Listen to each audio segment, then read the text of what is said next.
David, good morning. Thanks for joining us again. Always nice to see you, David. Now, in a bit, we're going to talk about the 4 C's of credit, what banks are looking for when they're thinking about giving you that loan or not. But first, let's talk about this app that you have shared with us.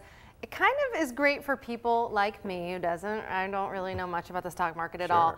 It's all right here on this one app. Exactly. What this app shows you, this particular segment here, we're looking at what the futures are for the stock market today. The Dow Jones futures, the average is going to be starting out a little bit lower this morning, 21 points down. NASDAQ looks like it's starting off 5 points down, and the S&P looks like it's 3.5 points down. Not a lot, but a little bit of a slower start this morning with stocks. Okay, now this CNBC, this is a free app? It's a free app you can get. Okay, love and a real good place to go. Exactly, exactly. Great, okay, now let's go ahead and touch upon the 4 C's of credit, which is great. You've put it down into 4 basic things.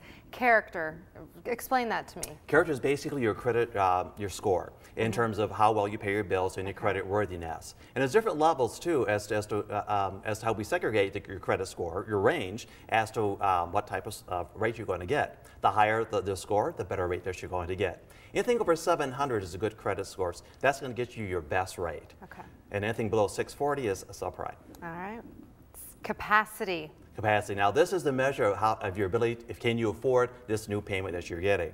For example, for your housing, we're looking at 28% of total gross income to demonstrate, okay, here's your house payment divided by your gross monthly income. If that's 28% or below, well, then that's considered your ability to pay for that particular house payment, for example. And you gave an example here. If your monthly gross income, $1,000, your house payment of $250 divided by that income would result in a debt to income of 25%. So exactly. As long as it's 28? Yeah, 28, and that's below the threshold, right. Okay. That's the threshold. And then for total debt to income ratio, that's 36%. So your house payment or your rent payment plus any other installment type of payments, add all them up, divided by your gross monthly income. If that's 36% or below, then that's considered a good score for you to have. All right. Third C, collateral. Collateral, yes. This is what you're putting up for collateral. Typically what you're buying. If you're buying a home, the home is the collateral. If you're buying a car, the car is collateral.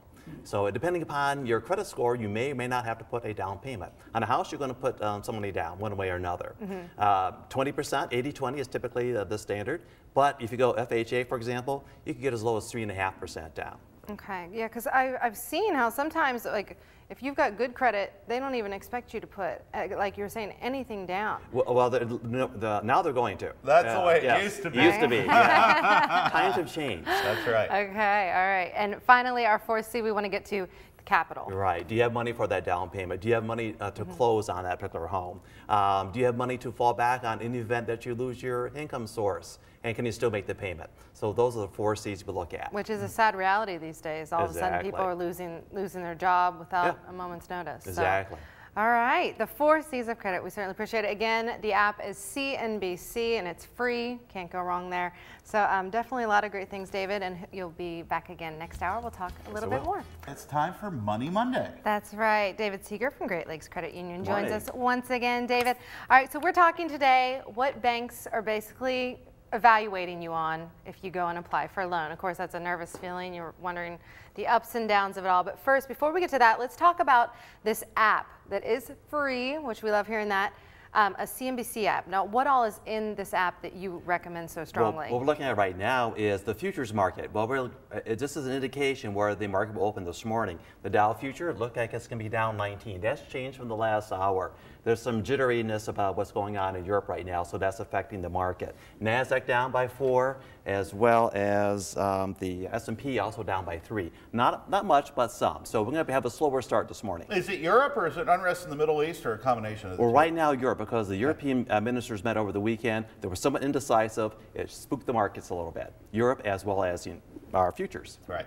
And this CNBC app, it covers everything. I mean, you've got bonds, currencies, commodities. I mean, you basically can go here for all of your exactly. Oil prices, we can see where they're at. They're down a little bit, and Brent crude is what you want to be watching for gasoline in terms of it's tied more closely to the Brent crude than the crude oil. So gives you some idea. They're down just a little bit. So. Keep going down, please. That's right. It's $4 a gallon plus. Exactly. All right, so the 4 C's of credit. You say there are 4 things that they are looking at, banks are looking at.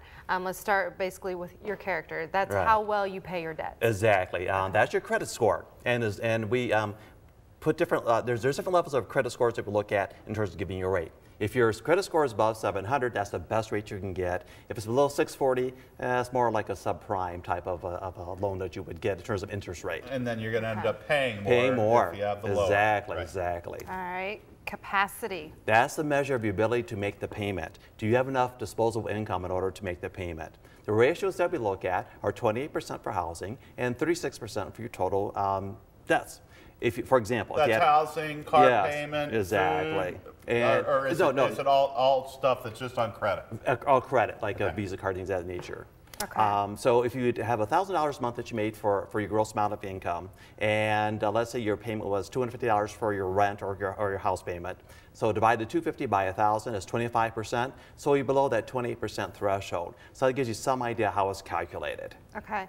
Now, this next one, collateral, this is an interesting one because it used to be that you could get a loan, not put any money down. Well, that is changing, as you said. That for housing specifically. 80-20 is the standard rule, but you can get an FHA for 3.5% down payment. Depending upon your credit and where you stand and how it falls, all makes a difference if they can require a down payment or not for the collateral. And of course, the collateral securitizes the loan in case you default. All right, and finally, real quick, capital is the last one. Yes, your ability to have some cash on hand to close on the loan and also to make a payment in the event that your source of income dries up. All right, David, you have such great information, and we will, of course, be putting this on our website, northwestohio.com. Thanks so much, David. We'll see you next Monday.